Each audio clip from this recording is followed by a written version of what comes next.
So our first micro talk today will be by Jim Webster. Jim is the Wildfire Partners Coordinator for Boulder County and the Land Use Department. And today Jim is going to talk to us about how our leaders and how should leaders of homeowner mitigation programs adapt and rise to the challenge, opportunities associated with the new era of western wildfires. Please welcome Jim Webster. So today I'm going to talk about homeowner mitigation and home ignition zones, both the home and the defensible space around the home. Clearly, homeowner mitigation is only one aspect of fire-adapted communities, but that's what we do at Wildfire Partners, so I'm going to focus on that today. We've got, a lot of you have heard about Wildfire Partners. We've got our conceptual model that Patty talked about yesterday. It takes a long time to present. We're not going to describe Wildfire Partners today. If you haven't heard about the program, we have a number of members of our team that are here today, Abby and Kyle and Ben and Cesar, and a number of our partners and members of our advisory committee. We're happy to talk to you more about the program after this session. We do have a website, wildfirepartners.org, that talks a lot about the program. I do want, however, to thank our funders, FEMA, Colorado State Forest Service, Boulder County. We couldn't do this work without the funders. So we're going to start off with a quick survey. We've got great energy in the room now, thanks to George. Some of you might not want to participate in the survey, but now everybody gets to participate. It's not really for me, it's for you. And for Mike Cacciano and his research, right? No. I'm going to ask you to think of all the homes you visited in the Colorado WUBI, whether it's been fighting a fire, doing an inspection, or visiting a friend or neighbor. What percent would you say are well mitigated? Take a second to think. I'm going to get everybody to raise their hand. As long as you visited one home in Colorado, you can answer this. Give a quick estimate. These are your categories. How many would say 0 to 20% of the homes they visit are well mitigated? Okay. What about 20 to 40%? Raise your hand there. Okay. 40 to 60%. 60 to 80? Anybody? 80 to 100%? Well, I mean, a lot of the great work that has happened in getting homes to be well mitigated is a result of your efforts. So I want to thank you for all the work that you've done in helping homes become well mitigated. But also by that quick survey, we see we have some more work to do. We've still got some more work to do. And so we want to keep working on those efforts. And we can do this same survey in any community. There's a certain percentage of well-mitigated homes in every community. You might be at 10%, you might be at 50%, but your goal is to increase that percentage. You have more and more homes well-mitigated. And if you're wondering why we need homes to be well-mitigated, just a quick reminder, Jack Cohen's quote and some of the values, some of the things we're looking for, why we want well-mitigated homes. In addition, homes don't ignite, homes don't burn. You know, and all the great research Steve Quarles has done here at IEHS. I don't think we can reach our fire-adapted community's goal of living with fire unless we have a large percentage of homes that are well mitigated. For people to be willing to live with fire, we need to have a large percentage of homes well mitigated.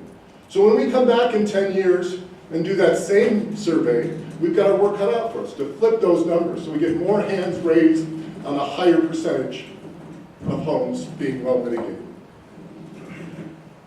I want to talk a little bit about mitigation being hard. Some mitigation tasks, homeowner mitigation tasks, are simple. Cutting your grass. But we talk about mitigation as being hard. I could spend my whole 10 minutes talking about how mitigation is hard.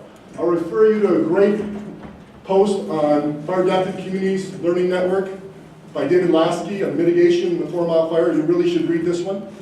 I've just got a couple highlighted bullets here talking about why mitigation is hard.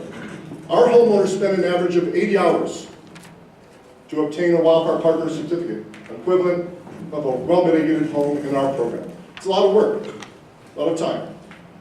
Not simple. We all know about the emotional attachment homeowners can have with trees. We can give them nudges and get them to cut trees, but it's hard work. There's a lot of effort there. And also, the independent verification of that mitigation status on a regular basis is a lot of work. So mitigation is hard work. Headlines like this. The reason I'm stressing mitigation is hard is not simple is I think it will help us design and implement better mitigation programs and avoid headlines like this. Now, Deborah might be right. She might have been the only one in the room raising her hand that 100% of homes were well prepared in her community.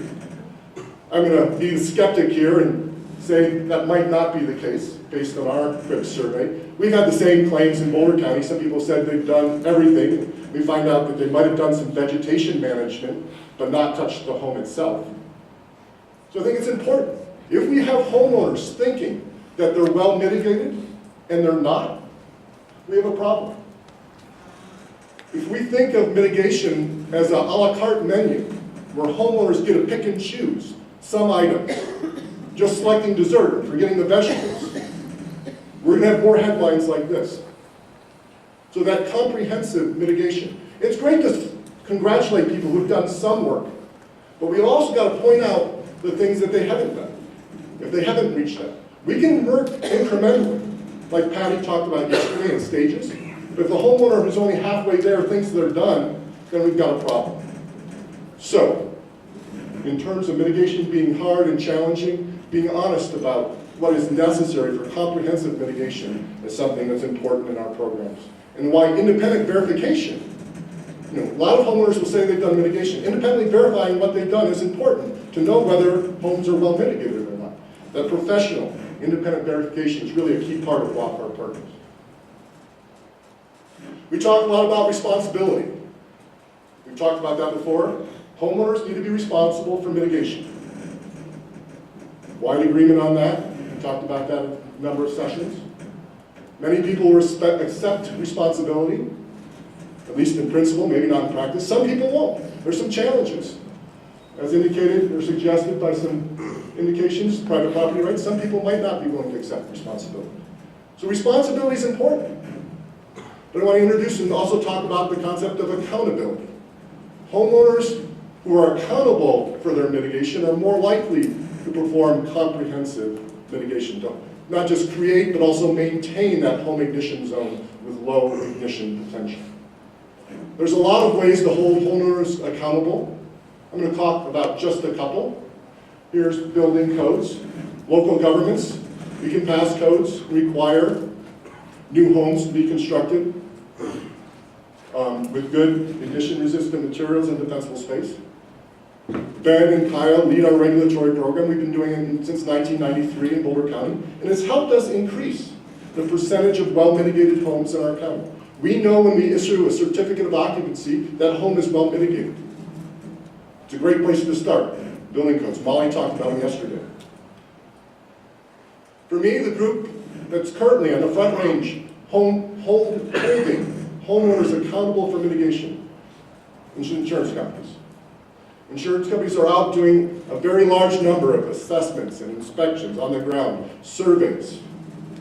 As a result of their efforts, we've partnered with them in Wildfire Partners, they're key partners. They're helping us increase the percentage of well-mitigated homes in our community. And I don't think we'll be able to reach our 100% goal of well-mitigated homes without effective partnerships with insurance companies.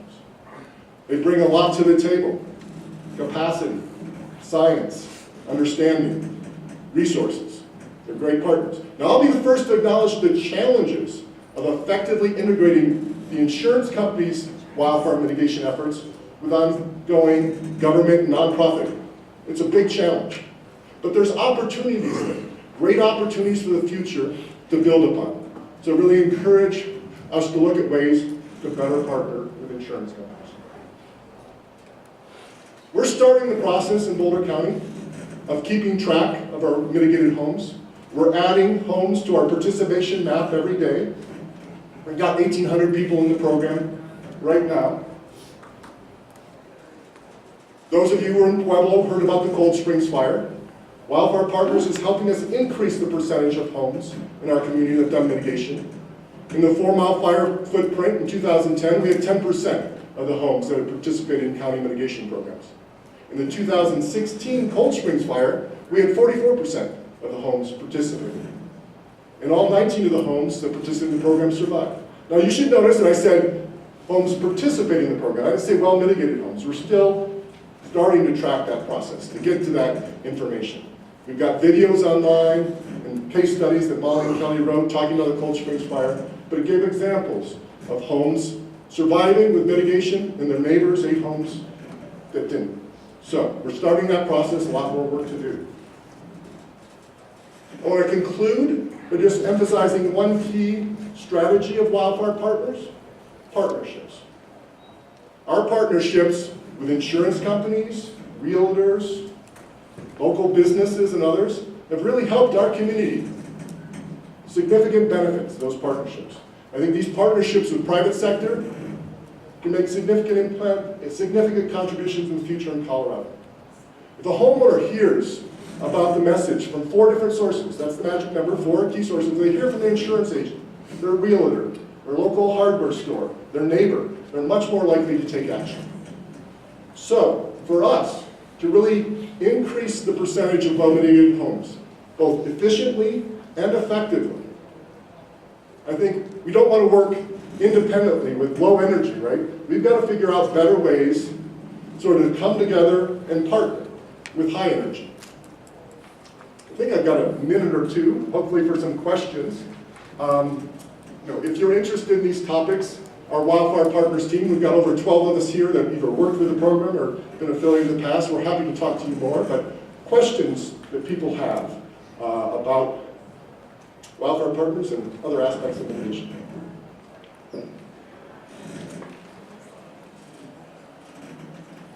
I'll ask you a question then and wait for a question to come in. It's nice to have at least one question. In terms of yesterday, Patty talked about incremental change and moving forward in phases. John, I think, had a quote about winning slowly is losing. So maybe a slightly different perspective. Our perspective in partners is people can take different amounts of time to accomplish mitigation, as long as they keep moving forward.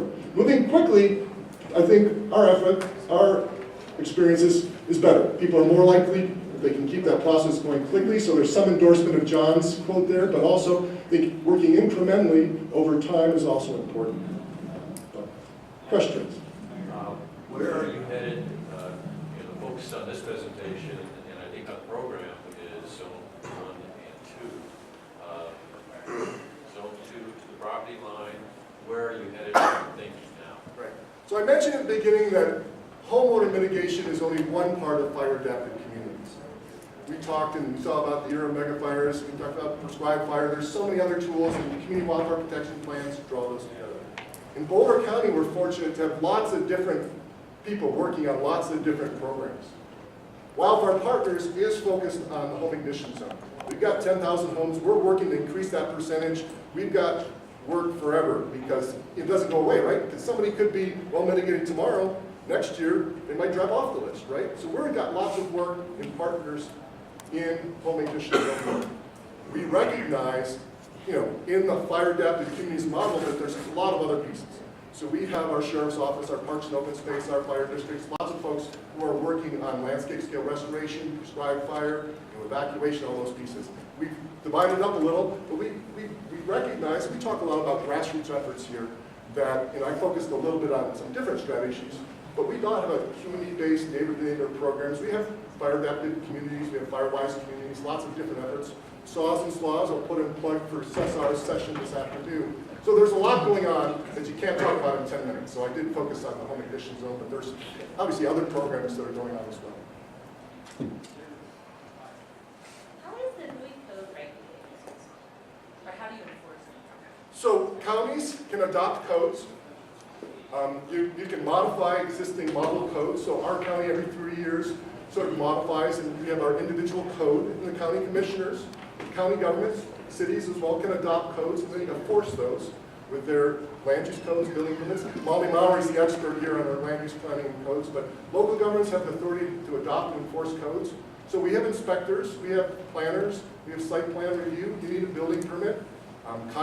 Talk to Kyle and Ben who implement our code, but essentially to get a certificate of occupancy, you need approval, you need sign-off from our wildfire mitigation specialists. So is that only for new builds then? So we have codes for new builds, but also for remodels. Decks. If you're coming in, pulling a building permit, you can have those regulations. Thank you.